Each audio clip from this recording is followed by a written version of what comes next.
I'm Molly Summerholder, and I'm a certified holistic wellness coach, the International Association of Wellness Professionals, certified yoga teacher, and founder of Swan and Lotus Yoga and Wellness. In this video, I'm going to talk about the pelvic floor, conditions and issues that women might have in their lifetime, and steps you can take towards healing. So I've had a pelvic floor condition for over 30 years, and 7 years ago, I found a new doctor, and she helped me find a pelvic floor therapist. And through that, I started my healing journey that's still continuing to this day. I found emotional and physical release doing the physical therapy along with my yoga practice and my holistic lifestyle that I live. And so I was finding after I was going through this journey and continuing to that a lot of women have issues or conditions that they never wanted to talk about. And so I've been able to provide support to people in groups and one-on-one so that way they can move through their own condition and find the support that they need. And so our pelvic floor is basically the muscles that form the supporting sling in our lower pelvis. The sling is made up of 14 different muscles and they're arranged in 3 different layers. And so this is attached into women. This is where your urethra is, your vaginal opening, and anus.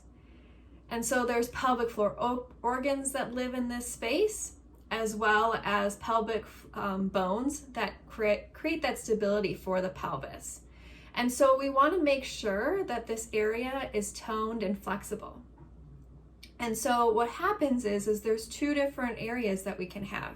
We can have a high tone pelvic floor condition like me, where there's painfulness and tightness, and you need to start releasing that area, and can cause issues in other parts of those supported areas. And then there's low tone pelvic floor. And these are the conditions where things start to loosen and lower over time, and they feel like they're dropping down or have issues because of the dropping down.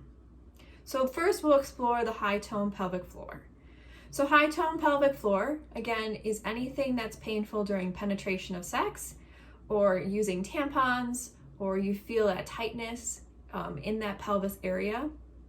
You can even feel as you move through and start to open up that space, the vaginal opening. You might even notice some pain during those different times too.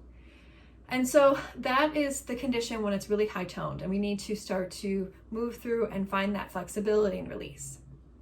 Low tone pelvic floor conditions are things, again, where it's weakness in the pelvic floor.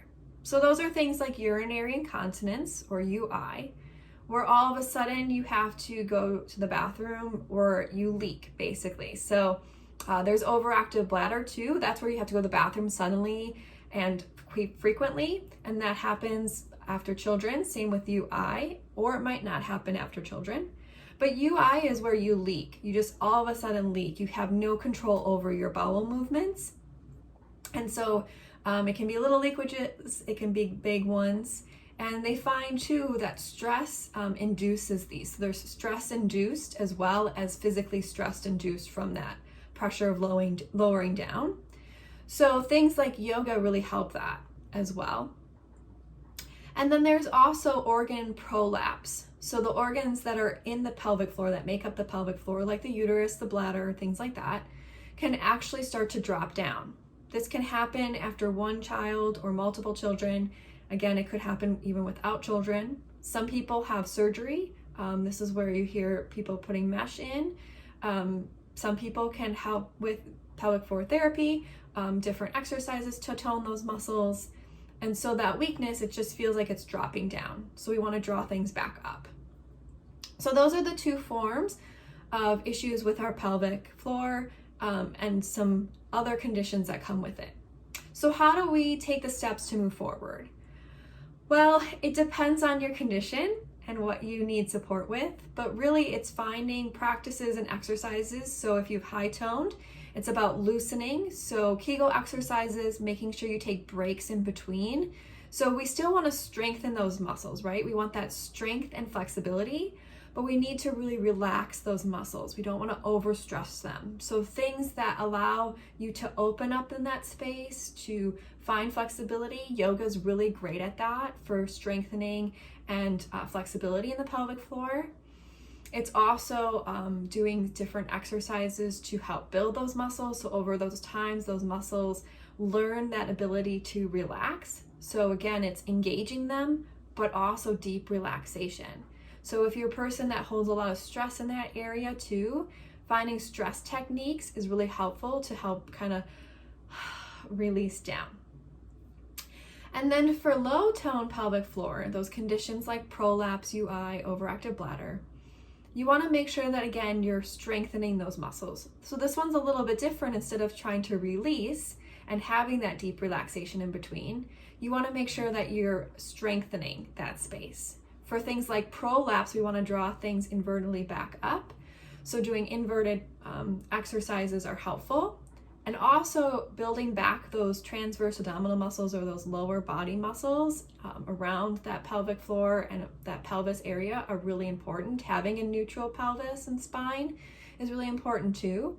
So you can draw things back in and up, again, practices like yoga, other exercises. And they also find that with, as I mentioned, with UI, yoga helps because it helps with the stress. So not only do we have the physical stress on our body, but the emotional stress of, can I go anywhere? Am I going to pee myself? Or do I have to make sure that I have something in case I leak uncontrollably by laughing or coughing? Some women even have to wear a brace. And so it's finding what you need to work for you and understanding your condition. And again, what comes with that, with the emotions, you also have to understand that you might feel unworthy, you might feel shame, and that's okay. That's all part of the process. I know for me, I went through tons of years of feeling shame and unworthy, and that would be dictated in my relationships with others. And so when I was going through this process, and I'm still going through this process of finding my own individual power and working through that. And so know that you're not alone.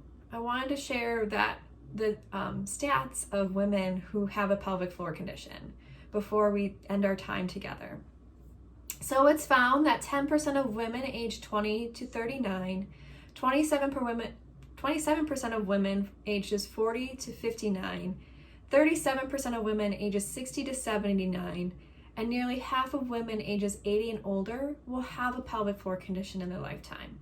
It might not be even severe. They might just have issues. It might not even be a full-blown condition. And that's even more women that have some kind of issue with painful periods, painful sex, and they don't want to talk about it. And so know that you're not alone. And again, if you feel not normal and unworthy, know that you are in every way possible and that you can work through this, you can heal, whether it be taking the steps that I mentioned today or just going to your doctor and saying, hey, this isn't comfortable. It shouldn't be uncomfortable. You should feel active and healthy in that area. It's just like every other muscle in our body, we need to take care of it. So I hope this video helped you.